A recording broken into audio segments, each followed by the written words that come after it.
अमीरुद्दीन चौधरी साहब,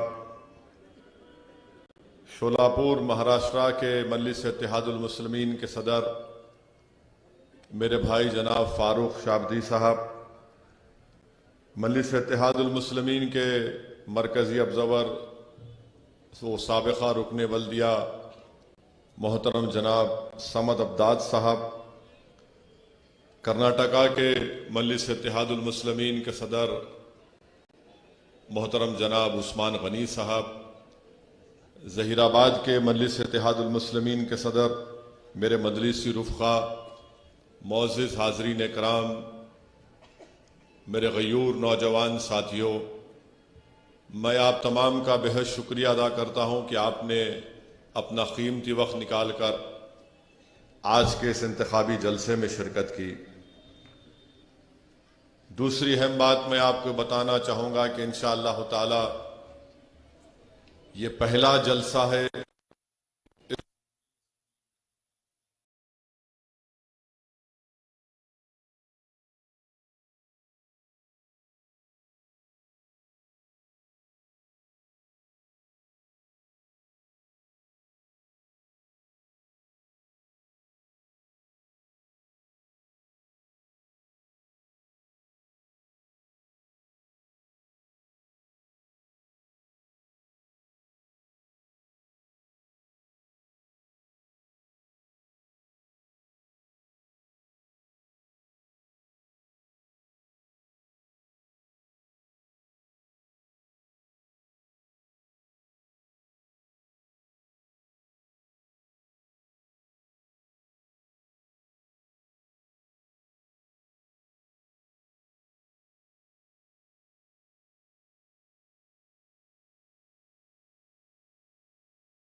मेरे को डिवाइड करने की जरूरत ही नहीं, तुम खुद टूटने वाले हो इंशाअल्लाह। और मैं हैदराबाद से आया नहीं तो खड़े हो गए। लक्ष्मण ये बात कर रहे, अर्जुन इनके खिलाफ खड़ा है।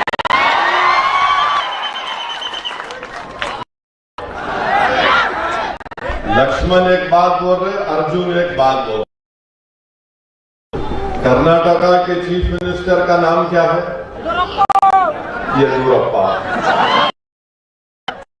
उनके खिलाफ उनका मिनिस्टर गवर्नर के पास जाके, क्या नाम है मिनिस्टर का? ईश्वरप्पा। येदियुरप्पा, ईश्वरप्पा जाकर गवर्नर को बोल रहे, इन्हों मेरे को कुछ नहीं दे रहे, इन्हों खुद अपने ऑफिस में बैठ के 650 करोड़ का सैंक्शन कर लिए। ये अज़ान हो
बिस्मिल्लाहिर्रहमानिर्रहीम। एक अज़ा के लिए हम वक्फा दिए थे, मैं अपनी बात को जारी रखूंगा। मैं आपके सामने अर्ज कर रहा था कि मजलिस इत्तेहादुल मुस्लिमीन के ऐलान के बाद कि हम बसवा कल्याण के ज़मीनी इंतखाबात में लड़ेंगे, अल्लाह के फजलो करम से दूल्हे भाई के आने से पहले बारात का जिक्र शुरू हो गया। मैं बीजेपी के लोगों से पूछ रहा हूं, भाई साहब, ये ईश्वरप्पा येदियुरप्पा का झगड़ा कैसे हुआ? मेरे नाम पे हुआ या 650 करोड़ के सैंक्शन पे हुआ? इन दोनों को मलई नहीं मिली तो मेरे तरफ देख रहे। आप खुद देख लीजिए, बीजेपी में खुद अल्लाह के फजलो करम से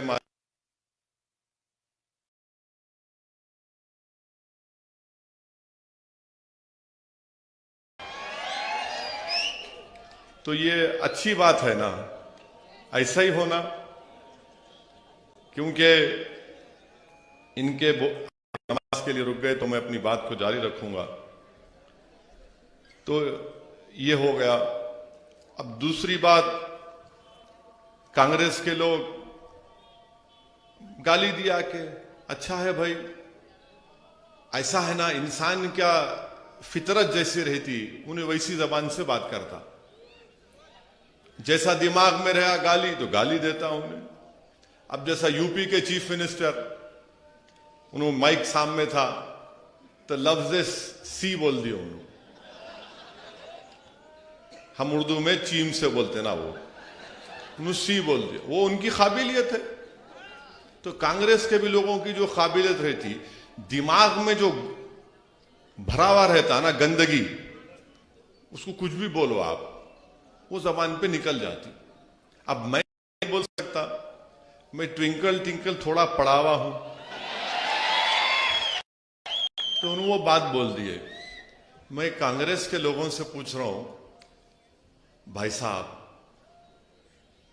आप मेरे बारे में जिक्र कर रहे, बहुत अच्छा है, क्योंकि आपको पूरे भारत में एक ही मर्द नजर आता, कोई बात नहीं। तो आप 2018 में असेंबली का इलेक्शन हुआ था, कांग्रेस के 13 एमएलए बीजेपी में कपड़े उतार के भाग गए, पूरे ने उतारे।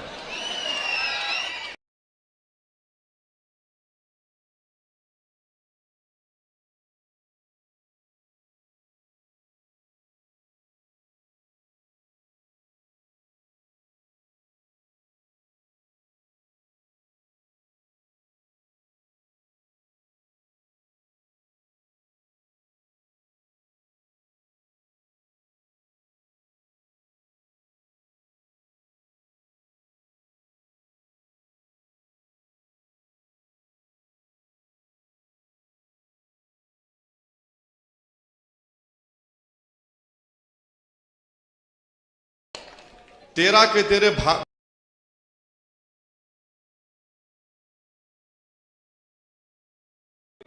बीजेपी में चले गए।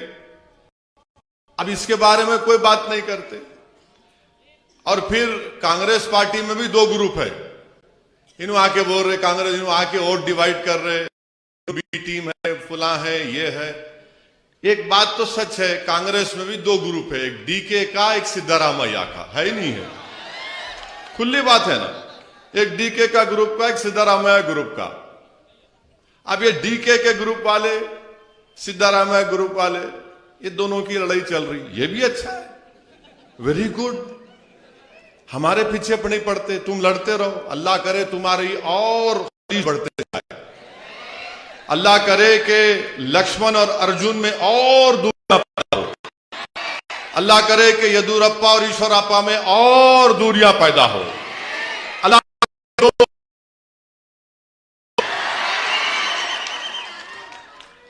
आप आमीन तो बोल सकते हैं ना, बोलो, इसमें कोई तकलीफ नहीं है।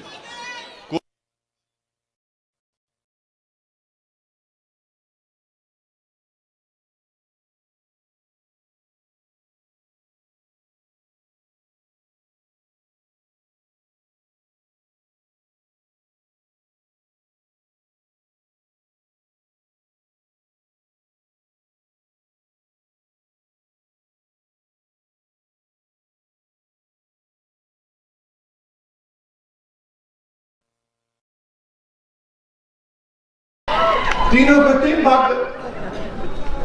अरे तुम्हारे को चीफ तुम बने, तुम्हारे को छोड़ के भाग गए, मेरे को पूछ के गए या मैं उनको कल्याणी बिरयानी खिलाया था, वहां जाओ,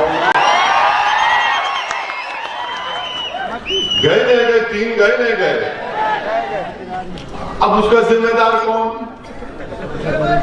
अरे हर चीज का, अगर कुछ भी कल कल्याण, बसवा कल्याण में अगर मुर्गी बांग नहीं दी सुबह 4 बजे, नहीं शेरवानी गई होंगी यहां से, भैंस दूध नहीं दी, नहीं यहां से कुछ बोले होंगे, पुलिस वाले गए होंगे, बाबा चौधरी गया होगा यहां से। यानी हद हो गई गुरूर तकब्बुर की कि हर चीज कुछ भी हो, नहीं इन्हों जिम्मेदार। भाई साहब वक्त है, गर्दन मोटी है, मालूम झुक नहीं सकती, अगर नहीं झुक सकती तो कम से कम बैठ के झांक लो गिरेबान में, कितने 3 भाग गए, कांग्रेस के 13 भाग गए। और फिर इन्होंने मजलिस को बी टीम, मजलिस वोट काटने आई, और फिर बोलते नहीं उनको पैसों से खरीद लिए। अरे भाई साहब तुम बिकने तैयार हो तो और फिर बीजेपी में तो माशाल्लाह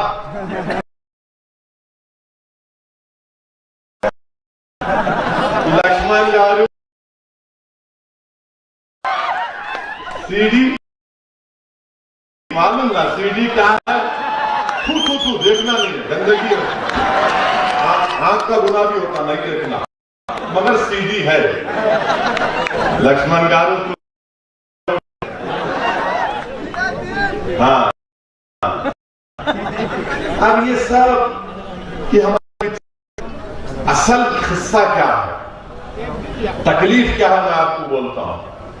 तकलीफ ये है कि मजलिस इत्तेहादुल मुस्लिमीन का इलेक्शन लड़ना इनके लिए बड़ा तकलीफ दे है। वो हरगिज ये नहीं चाहते कि बसवा कल्याण में गरीब और मजलूम अवाम की एक लीडरशिप बने। ये हरगिज बर्दाश्त नहीं कर सकते कांग्रेस, बीजेपी, जेडीएस वाले। इनको डर इस बात का हमेशा, ये मजलिस वाले जहां भी जाते लीडरशिप को बनाते, और हमारा काम भी यही है कि जमीन से लीडर बने, क्योंकि ना आसमान से कोई जमीन आने वाला है, ना कोई जमीन से निकलकर कोई लीडर आने वाला। लीडर आपके दरमियान कोई बनेगा, और वो बनेगा इंशाअल्लाह ताला। बसवा कल्याण बनेगी इंशाअल्लाह ताला, और वो आपको बनाना है। मैं कोशिश करूंगा, आपके सामने आकर लड़ता रहूंगा, मगर बनाना तो आपको है, और ये बनना जरूरी है, क्योंकि जब अहले गैरे हमारी जिंदगियों का फैसला करते आए हैं, अब अहले गैरे नहीं करेंगे। अब बसवा आपका भाई, आपका बाप, आपका दोस्त, आपका रिश्तेदार करेगा। ये इनको तकलीफ होती है कि ये क्या हुआ, इनका जेडीएस का, बीजेपी का, कि इनको कभी भी इनकी लीडरशिप बनने मत दो। इनको मोहताज के रखो, हमारा इनको मोहताज बना के रखो, इनको हमारा डर इनके दिलों में बिठा के रखो, इनको खौफ दिलाओ, इनको नाउम्मीद कर दो, इनमें कभी जुस्तजू करने की सकत पैदा ना हो सके, इनमें हरकत करने की कैफियत पैदा ना हो, ये इनकी कोशिश है। और मैं, अल्लाह मुझे जब तक जिंदा रखेगा, मैं इंशाअल्लाह ताला आपसे वादा कर रहा हूं कि कश्मीर से कन्याकुमारी तक असदुद्दीन ओवैसी और मेरे तमाम मजलिस रुफ़क़ा इस वतन अजीज में मजलूम अवाम की एक नई लीडरशिप को पैदा करेंगे। जब तक जिंदा रहे,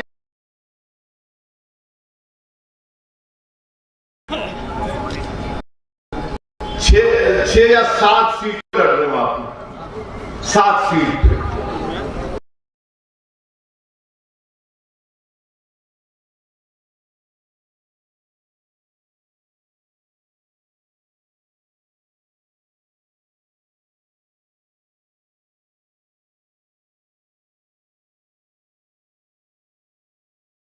इतनी तकलीफ,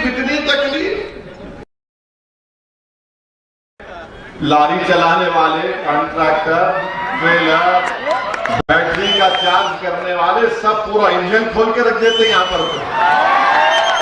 तो इस वास्ते तकरीर का आगाज भी इंजन को खोला था, खाली इंजन को खोला, अभी पूरा उतारा नहीं, उसको खोला था, बानर उठा के खाली दिखाया। मेरे को भी थोड़ा आता गाड़ी का काम, सियासी गाड़ी का काम। आप असल गाड़ी चलाने वाले हैं, और इंशाअल्लाह ताला मुझे यकीन है कि बसवा कल्याण में आप एक नई तारीख को रकम करेंगे इंशाअल्लाह ताला। इसीलिए मजलिस इत्तेहादुल मुस्लिमीन ने नॉर्थ गुलबर्गा से इलियास बागवान साहब को हम ऐलान कर दिए। लोग बोले अरे भी इलेक्शन को 2 साल है, 1.5 साल है, ऐलान कर दिए कहती जल्दी। मतलब शादी की तारीख निस्बत से दूल्हे को तय करते नहीं करते, दूल्हा बोले बात तो पक्की कर लो, रुखा बाद में छपाएंगे वली में। तो हम भी इलियास बागवान से साहब को अपना कैंडिडेट डिक्लेयर कर दिए, और हमने ये इसलिए किया कि बहुत से लोगों में ये गलत फहमी है कि 5 साल पहले मजलिस इत्तेहाद मुस्लिमीन जब इलेक्शन नहीं लड़ी तो लोग ये बोल रहे हैं नहीं नहीं अब के बार भी मजलिस वाले नहीं लड़ते इलेक्शन, 5 साल पहले भी नहीं लड़े थे। तो मैं आपको बताने आया हूं कि आने वाले ये इलेक्शन में तो हमारे कैंडिडेट हैं, बाबा चौधरी हैं। असेंबली के इलेक्शन जब आएंगे इंशाअल्लाह ताला हम ना सिर्फ गुलबर्गा बल्कि बिदर, होमनाबाद, बीजापुर, वो जगह है कर्नाटका में हम कैंडिडेट खड़ा करेंगे। हम बात कर रहे हमारे गुलबर्गा के सदर का नाम अब्दुल रहीम है, उनको और एक नाम है उनका नहीं मालूम शायद, क्या नाम है? मिर्ची से। तो मिर्ची को लगा दिया उनके पीछे। तो ये लड़ना है इलेक्शन लड़ने के लिए पूरी मजलिस तैयारी कर रही है। उस्मान गनी अभी तकरीर सुने आप, कन्नड़ा जबान में ऐसा पानी कैसा बोलते हो, तड़ातर तड़ातर तड़ातर। उस्मान गनी साहब अभी मेरे को बोल रहे थे साहब हुबली को जाना है, हुबली के मुफ्ती साहब, हुबली के काजी साहब आए थे हैदराबाद, बोले आप आइए। अब मेरी कोशिश है कि इंशाअल्लाह ताला कि वहां जाऊं। मैं वादा किया था कि रमजान से पहले आऊंगा, मगर यहाँ का ज़िमनी इंतखाबात आ गए, बंगाल के इलेक्शन में भी जाना है। इंशाअल्लाह ताला मजलिस इत्तेहाद मुस्लिमीन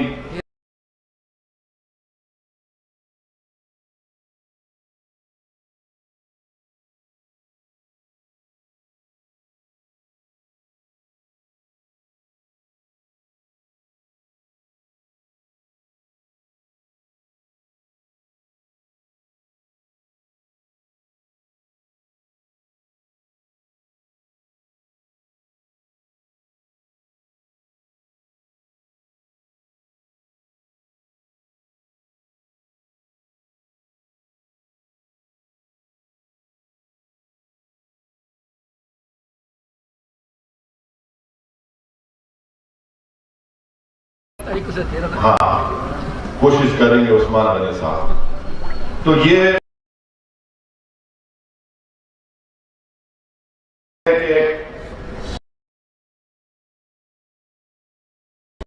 हमारी बहन को जेल में कम से कम आके जेल में मिलने की मुझे बड़ी तकलीफ हुई, और मुझे उनकी बात सही भी लगी। बात वक्त सच बोलने से इंसान की अना को तकलीफ होती है, मगर उस इंसान को मालूम होता है कि सच्चाई है। मैं दिल्ली से सुबह फ्लाइट लेके आया और सीधा बिदर के जेल को गया और जाकर हमारी बहन से और उनसे मुलाकात किया। तो ये इनको ये सब चीजें इनको पसंद नहीं आती, इनको यही तकलीफ है। अब कांग्रेस वालों का एक और मसला है, उनके बहुत बड़े लीडर है, उनका नाम नहीं ले सकता मैं, उन्होंने हार गए अमेठी में हार के उन्होंने वायनाड केरला में लड़े। अब कर्नाटका का केरला का इलेक्शन हो रहा, इलेक्शन में वो क्या करे, समंदर में कूद के तीर रहे। क्या बात है, आप बताइए। अगर मैं यहाँ पर बसपा कल्याण आके बोलूंगा चौधरी साहब ने की बड़ी मौली कहाँ है, बोला गाइड मार के निकलता हूं, बताओ। चौधरी साहब बोलते इन्हें क्या बेरकुट पानी को आया।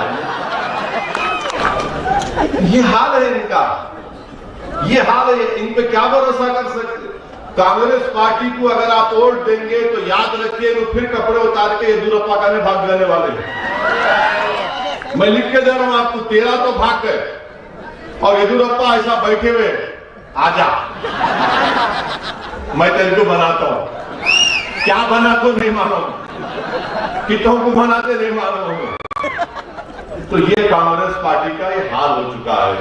अब जेडीएस का मामला ऐसा है कि बेचारे एक के बाद उनकी विकटा गिरते जा रहे हैं। नहीं होने वाला। इसीलिए मेरी आपसे गुजारिश है कि 17 अप्रैल के दिन आप मुत्तहदा तौर पर बेखौफ होकर आप मजलिस इत्तेहाद मुस्लिमीन के उम्मीदवार के हक में वोट दीजिए। बसपा कल्याण के बहुत से मसाइल हैं। बसपा कल्याण के ट्रेंड है नहीं है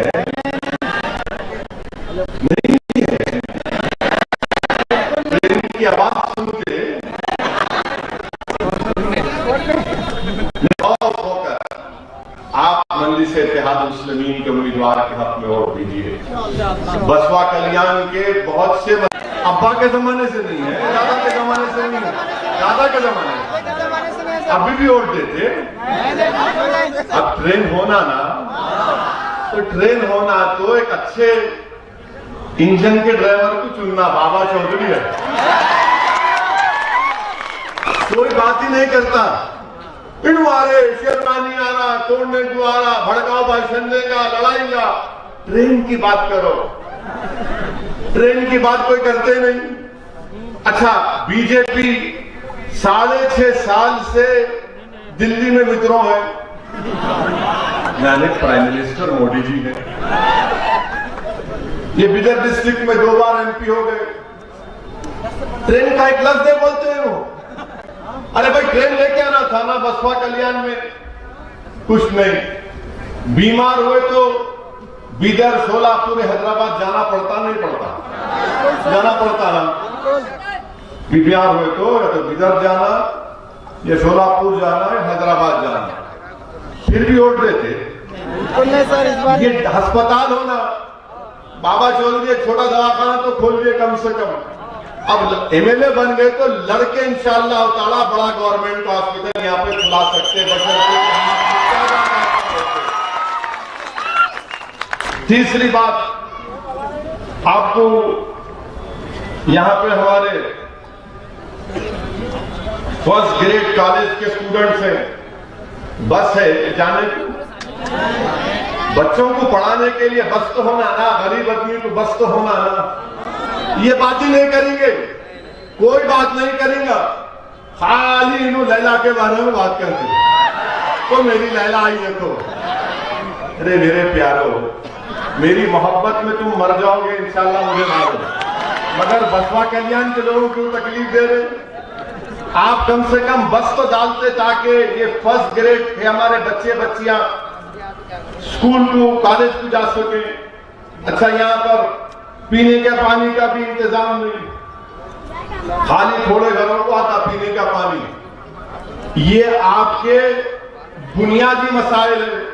फिर इससे हट के आप देखो, आपके पास माशाल्लाह से 150 किस्म की जड़ी बूटी है, 150 किस्म की जड़ी बूटी है पूरे बसपा कल्याण में।